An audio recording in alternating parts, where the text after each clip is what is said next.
welcome. We are talking to Fred Poole. He's the General Manager of Product Development at Peavey Electronics. How are you doing today? I'm doing great. How about yourself? Very good. Thank you very much. So this first question is really, it's something that I ask a lot of guys these days. And I know that you guys have obviously you have a production facility in the United States. And with these challenging times, what do you do to keep people safe and healthy? Because obviously people are working hand in hand to manufacture things, right? Yeah, we manufacture things all over the world. So we're doing some European manufacturing now, some stuff in Asia, and some in the United States. And it gets quite complicated, quite frankly. We are doing our best to keep everybody safe. We've got social distancing in place here at the headquarters. We do temperature checks and everybody's wearing masks. But fortunately, a lot of us are able to be at work, and then what we're doing virtually. So things have changed quite a bit, but when it comes to remote manufacturing, we're doing a lot of the same things we've always done. We've done things virtually and remote, and I know that things are improving in certain parts of the world. Unfortunately, they're getting worse in others. So we're doing our best to hang in there, and we haven't let our foot off the gas with new products. So got a lot of exciting things coming and great things to look forward to in 2021. Sounds great. So tell us a little bit about what your day looks like as a manager for product development, and maybe also a little bit what your approach is when it comes to the design, the conceiving new products. Yeah, so it's an interesting world working for Peavey, because one minute you could be working on a guitar amplifier, the next minute it's a digital mixer, and the next minute it's a guitar. So it's never a dull moment around here. And there's two sort of paths to product development. There's, of course, consumer generated demand, and that's the most important thing. Listen to the market, listen to what people want, what they expect from the brand Peavey, and fulfill on those promises. You know, we've always been a company that we care more about two things: innovation, for the sake of making a better product for the consumer at a fair and reasonable price. That's what we've been doing for 55 years, and we're continuing to do that right now. My day looks, different when we're talking about an artist model. Let's say when we're making an artist model like the new Invective, that is driven by what the artist wants. We take our wants and desires off of it. We listen to what the artist wants to make the perfect product for them.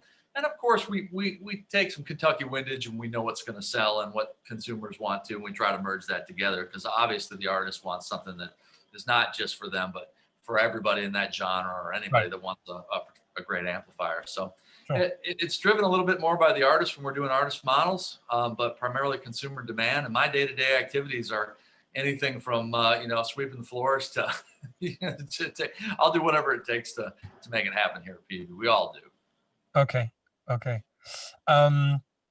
So maybe tell us a little bit about the research and the design process for the Invective, like the big amplifier that was released first. If I remember correctly, it was based on the block letter model amplifiers, right? Right. So the block letter, there's a lot of folklore on the internet about the block letter 5150, which is now the 6505. Some of it's true, some of it is not. We are making the exact same amplifier today that we made when it had the block letter EVH on it back in the day. There were a few differences, but the primary difference was the tubes. That's why if you're looking for the tubes that were in that, and by the way, some of the signature amps that came out after the block letter had those same tubes in it. So it's just was kind of a coincidence when the tubes changed and the sound kind of changed, that also the block letter changed. And by the way, the reason we changed it was we got a little nastygram from one of our competitors that had the same initials, the same first two initials. Okay. So anyway, we won't go into too much detail there, but that's kind of why we had to change the block letter to the signature on there. But anyway, I digress a little bit. Let's talk about the Invective specifically. So that amplifier created an entire genre of music. It really did. When we launched the 5150, which is now the 6505, I mean, every metal band, even rock bands, everybody was using it. Still to this day, most metal albums are produced either with that amplifier or something that simulates that amplifier. I mean, that's the tone of a genre of music. But Right. what it didn't do really, it did a couple things really well. It did that tone really, really well. It didn't clean up very good, right? Mm-hmm. Didn't have a good mid growl in it. Sure. So, and it wasn't very pedal friendly because, you know, we didn't have a really good clean channel on the 6505. So what we did with the Invective is we took a look at the current market, and a lot of guys are using a large pedal boards, right? So that the amp, most important thing is it's really, really pedal friendly. So it's gotta have a clean, high headroom preamp, and the Right. same in the power section. It's got to be able to deliver whatever tone is on that pedal board directly through the amp. And so we spent a lot of time on the clean channel on the Invective. Put some cool features in the back of it, like there's 9-volt supplies coming out the back of the amplifier. It's fully silent MIDI switching, which is really, really cool. So the amp remembers every single effects loop on with this channel or off with that channel, and completely programmable. So it's a modern amp with a lot of great features that still maintains the tone. We changed the EQ a little bit from the 6505 on the lead channel, but it maintains that kind of metal tone, but also adds all the features that we've really been wanting to put in an amp for a lot of years. And when we worked with Misha, he just kind of confirmed a lot of the things that we knew we needed to do, and we got busy making the amp. So was there a lot of forth and back? Did you have to send a lot of prototypes out to him, and then was there a lot of notes coming back from him, or was it a very easygoing game in the end? Well, Misha's a great guy, so he's very easygoing.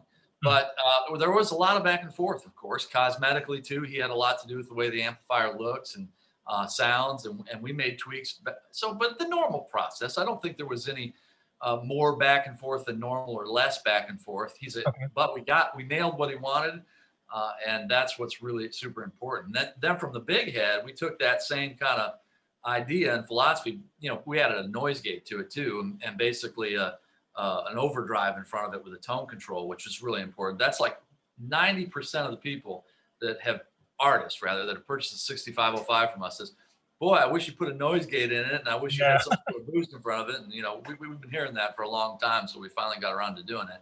And we wanted to take that, we stuck it in the little Invective mini head, which is super, super popular these days. Obviously, a lot of people are stuck in the house, stuck in their studio, Right. you know, and they're recording or making music, and they certainly can't take their 120 watt head out and crank it up in the living room. That just is not practical. So we've been doing, we're really excited about the Invective mini head, which just now launched in Europe. The first shipment is on their way there now. So we're finally getting that going. Really super excited about that. And we've got some new things in the works that you're going to see shortly along that same genre. Yeah, it's good. That's a good pass over to the mini head. I mean, you've done some smaller versions of popular amp models before, like the Classic series or the 6505, but this one is really packed with lots of features. And I mean, I think it has the highest amount of knobs I've ever seen on a mini head. So was it difficult to bring all that stuff into the smaller form factor, or? Yeah, very difficult, very difficult. In fact, we had to make we had to make a few sacrifices because we couldn't put any more knobs on. So a couple of things that we did with the noise gate is we kind of predetermined the position of it. So instead of a knob, because it couldn't fit on there, we figured out, well, everybody likes it just about here. And so we dialed that setting in and put a knob on it. Right. And we had to take a knob off the clean channel. But I think we got a great compromise of what it needed, because the most important thing for us, we wanted to maintain the lead tone. We wanted to have a good clean channel on it. We wanted to maintain the recording outs, both the USB out and the microphone simulated direct out on the back of it. Right. And we wanted to keep all the things that made it an Invective tone-wise. So we managed to jam more stuff into that mini head than I think we've put in just about any other product. And the most important thing is it sounds like it's supposed to. Because when you're going from a big giant amp like the 120 down to a 20 watt version of it, it's a trick to make it sound as it's supposed to at the right volume levels. Because, you know, there's nothing like a 100 watt, 120 watt tube amp crank past 7, when you're standing in front of that tone is hard to recreate at low volume levels. So you got to do some tricks. But with the 6505 mini head, we got good at it. And I think if people get on the internet, there's plenty of comparisons of the tone of the 6505 big head and the mini head. We've done the same job with the Invective. So we're excited to finally be getting that out in the world and let people see what we've done. It's what we've done. You've mentioned it earlier. I mean, the Invective, both the big head and now the mini head, they hit the market at a time where there are a lot of players that are tending towards like these compact digital DI solutions that simulate the real thing. Obviously, the opinions are like parting two directions when it comes to does it sound like the real thing? I can tell on my behalf, no. I've always been an amp guy. Actually, I have a very deep connection with Peavey because my very first tube amp was, in fact, a Peavey amplifier. Yeah. So, but obviously, especially in the metal community, there are a lot of guys that are tending towards these things. How do you see the amplifier market in general, with all these alternatives out there that are like they're easier to carry and they have all the effects in it, and not everybody wants to carry stuff? So how do you address that? Also from a marketing standpoint, I guess it has to be a challenge. Sure. So that's a great question. And for a while, we saw a trend towards digital versions of the 6505. We saw that for 3 or 4 years probably. There was a trend where people were trying the hot new thing that sounded like the amp, and it does. A lot of them have a pretty good facsimile, but I'm here to tell you we're seeing the opposite trend right now. Yeah. There are people that have been using digital versions of our amplifiers from a lot of different people. There's not just one. Everybody has everybody that has a digital amp has a version of our tone. That's just, everybody does that. It's true. Yeah. But recently we have seen a lot of those guys getting rid of those rigs and calling us for amps again. Yep. And I think it's like the other day, I'm a bass player. So, I play a little guitar enough to fool some people, but not enough to fool guitar players. But I was, we've got this new prototype bass amp that we're working with right now that I cannot wait to show the world because I'm so excited about it. I can hardly not tell you about it. But I had gotten away from it for 3 or 4 weeks. I kind of just forgot, forgot about the tone. And I went and sat down with it just yesterday, and my eyes lit up. I'm like, I forgot how good this was. Yeah. And I think a lot of people are doing the exact same thing. They've been settling for their digital version of it because you're talking about convenience. But maybe they got shut in at home. They said, there's my big old amp sitting in the corner, or my tube amp, I'm going to play it. And their eyes light up again and go, wow, this is what I'm missing or what I've forgotten. And as a guitar player, when you crank up a tube amp, it's more than just the sound of it. You can feel it in your fingers. And that's really hard to explain to people that, are in the beginning of their guitar playing career. They may not really get that. But as you grow and as you learn about amplifiers and as you finally get to the point where the tone's in your fingers and you crank the amp up, there's no explaining. I don't think anybody's nailed that 100%, that digital, that feeling of the tube amplifier. We've worked hard on it for a lot of years with the Viper and the trans tube technology that we've developed in very inexpensive amplifiers. At one point, it's a funny story, but Hartley was convinced back in the 70s, late 70s, 80s, that there weren't going to be any tubes anymore, because tubes were becoming obsolete. Yeah. So that was the foundation for the development of the trans tube technology, was just that, hey, there aren't going to be any tubes anymore. Of course, that's wrong. We're still making tubes to this day for the fundamental reason. I don't think anybody's completely nailed the way a tube amp sounds when it's cranked to past 7 o'clock. So I think a lot of people are coming back to tube amps. We're committed to making them. We've got more coming. Really excited about it. So even though we have portable digital amplifiers that sound really darn good, we invented the A/B test. Back in the 90s, we had a NAMM booth that had a scrim on it, and we had a Bandit behind it and a tube amp. Yeah. And we basically said, all right, pick which is which. And most of the time, the people got it wrong. They just listening to it. But if you play it, I think it's almost easier to tell if that makes sense to you. Yeah, I remember that when I started out working at a small retailer in my hometown, I think the amp that I sold the most for those guys who said, I need an amp that for my first band, I need to kind of fight a drummer and a bass player. It was a Bandit 112. Yeah. And nobody saw the need to spend the extra money on a tube amp. Yeah. So And you know agree. what? That's a great sounding amp. And by the way, we've got something coming up along those lines that I'm excited to show people in 2021. This is breaking news here. Oh, okay. Looking forward to that. Yeah.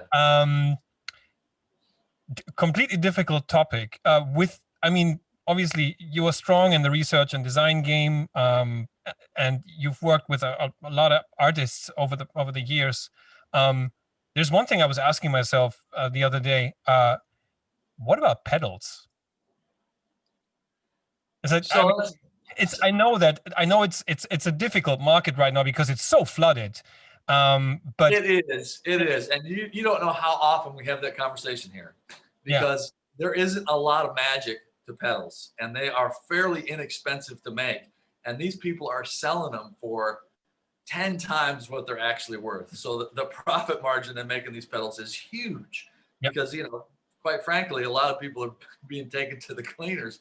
But that being said, I don't know how many times we've had that discussion here.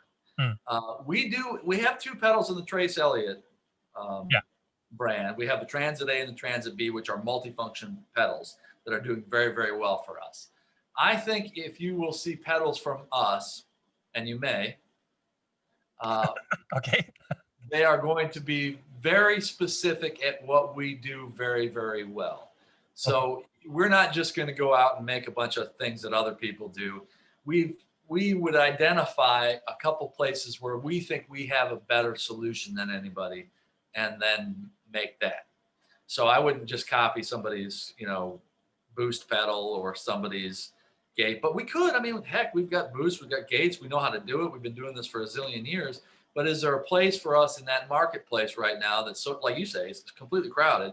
I think the better thing for us to do is identify some things that we do really well, that are exceptional, and then perhaps get those in the marketplace. And that may be something you see this year too. Yeah, I think I see that it makes more sense. I mean, why would you replicate something that, I don't know, 200 people are doing already in their own little packages? Doesn't really make sense. And it wouldn't be worth the Peavey name, you know, to put a logo on it. No, fully agree. I was just wondering the other day, was it somebody, like a company with your research and design resources, you know, must have thought about it at some point. It's like, hey, we could do some amazing pedals, you know? Yeah, no, and there's always, and that's the thing.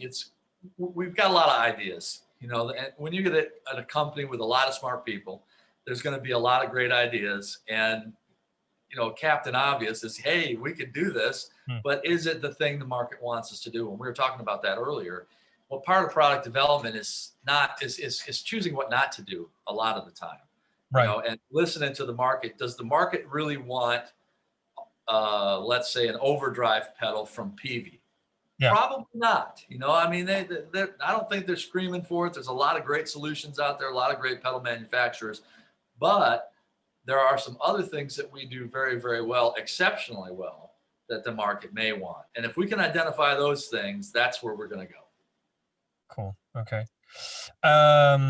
Speaking about guitars, Peavey HP-2. These guitars, cool. They used to be called different at some point, but they've come a long way. Obviously, they've come a long way. And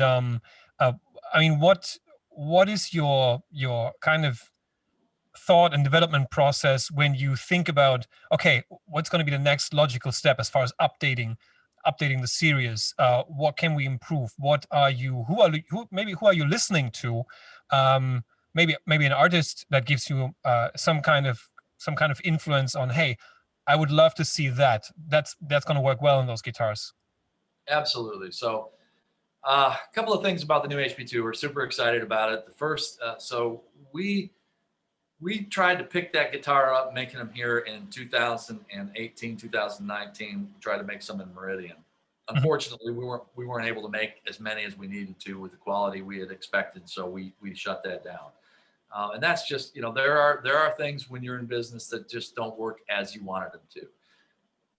So what we did is we started looking for a partner that could get us to where we needed to be at a quality level we needed to be at, and produce the amount of guitars we needed to satisfy market demand.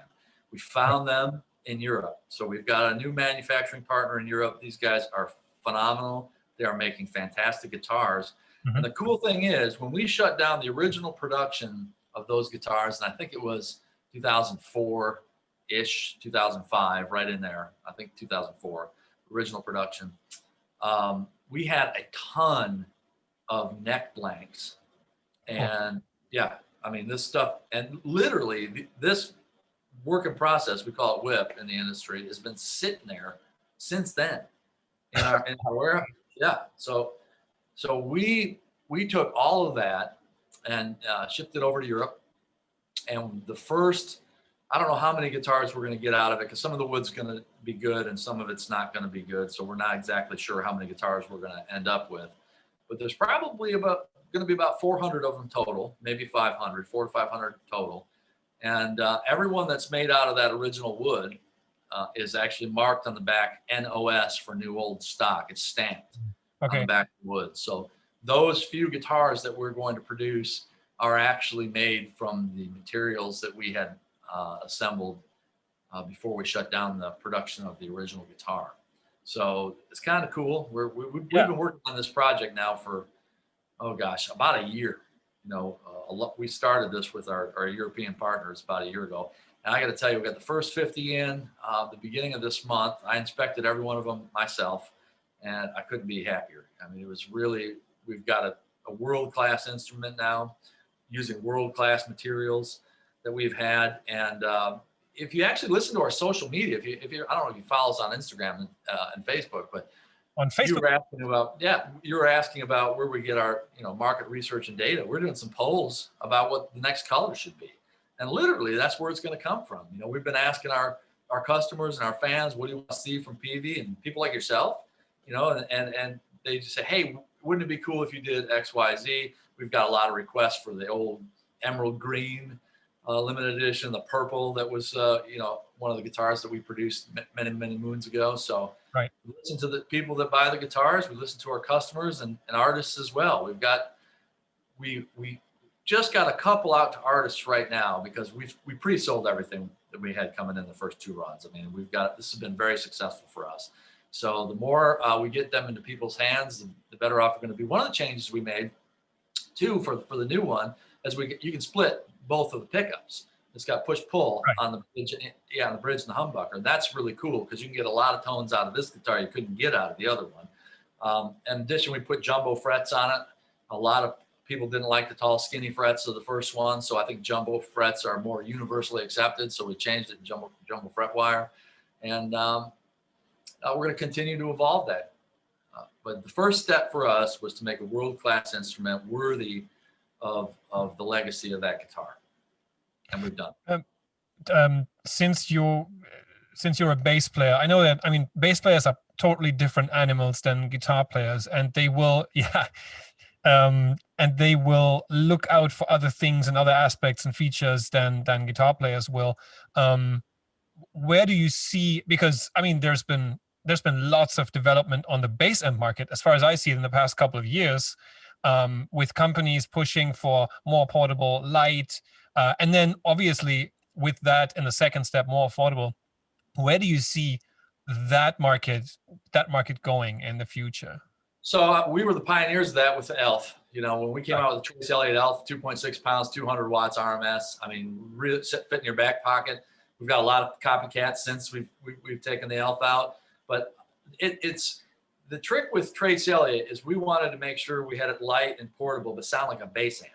So there's a lot of tiny bass amps in the market, has been for many, many years. But you take your $3,000 bass and you plug it into that little tiny amplifier, it doesn't sound right. It doesn't have the, you know, the low end, the cajones, we would say, and bass players, what I'm talking about, that low end rumble that you absolutely have to have with the E, especially with the B string. So the trick with Trace Elliot was finding the right speakers that would reproduce that lightweight neodymium, lightweight woods, and the proper cabinet configuration so that we could get the sound of a $3,000 bass into something you can pick up with 2 fingers. And that's what we ended up doing with the Trace line. We have the 2.8, which is used as an Italian speaker. It's a Pedale speaker in there. I mean, we tried speakers from every company all over the world for those cabinets. And in one case, we're using an Eminence, in another case, we're using a Pedale, and then in some cases, we use speakers that we've designed at Peavey. Okay. So we're going to use the absolute best solution for that product. And with Trace Elliot, I think we nailed it. Moving forward, we just launched some new Trace Elliot combos that are a 110 and a 1.8.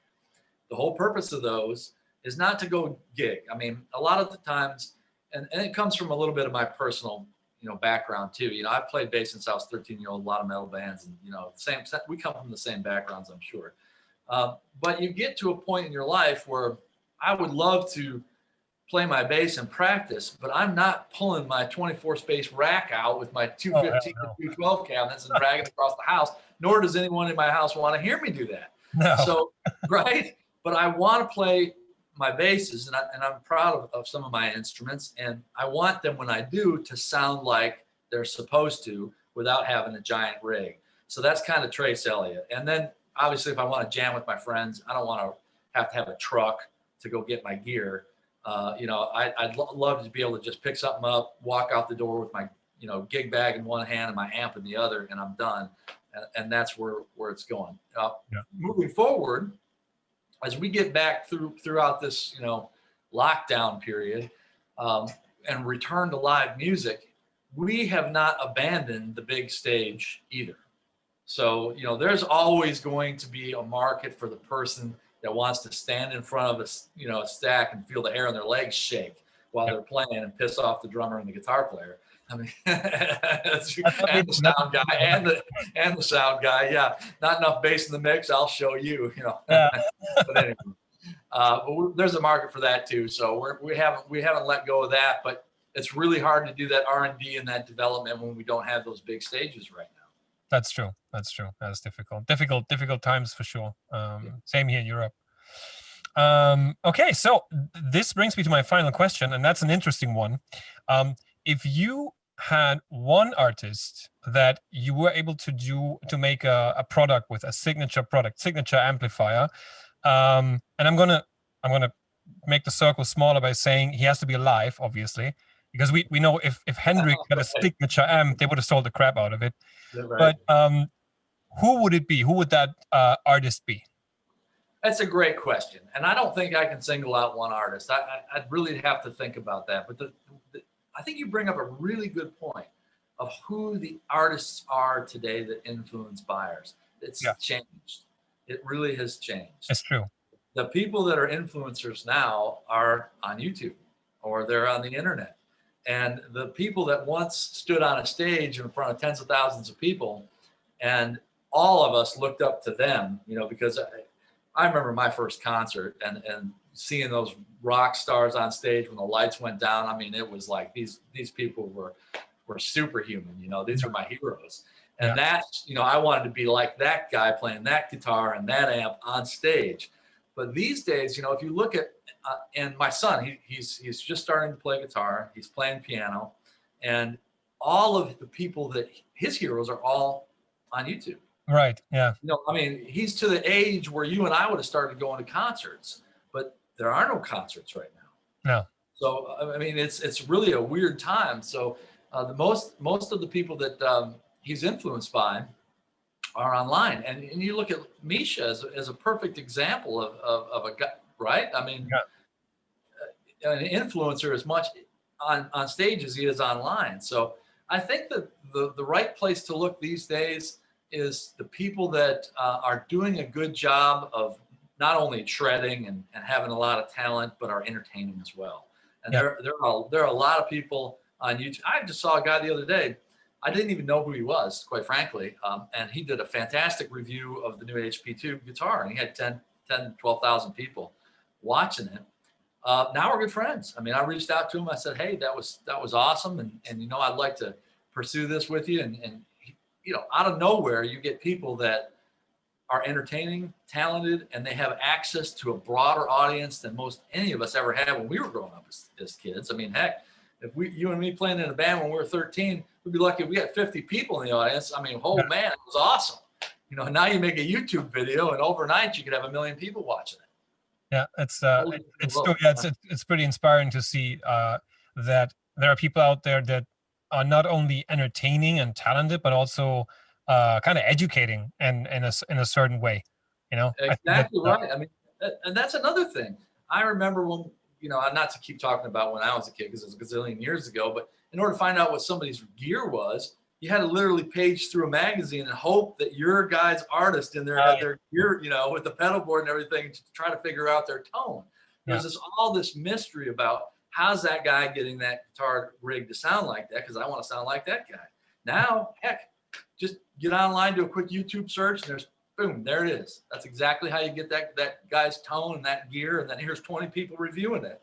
Yeah, for better solutions. So information for players these days is amazing. I mean, it's a great time to be a musician. I mean, recording, everybody's got a home studio now. Yeah. It really is a great time to be a talented musician because you have access to not only a wide audience, but just about all the tools you need to make at an affordable price to record an album right at your house. It's true. Great. It's true. Right. Fred, thank you very much for carving out the time to talk to us. Obviously, we wish you all the best, especially for launching the new products in 2021. Looking forward to see them. Hey, I really enjoyed it. Let's do it again sometime. And got a lot of things coming up in 2021. Perhaps we can talk again when we get some of them out. I really hope so. Sounds good. All right. Thanks again.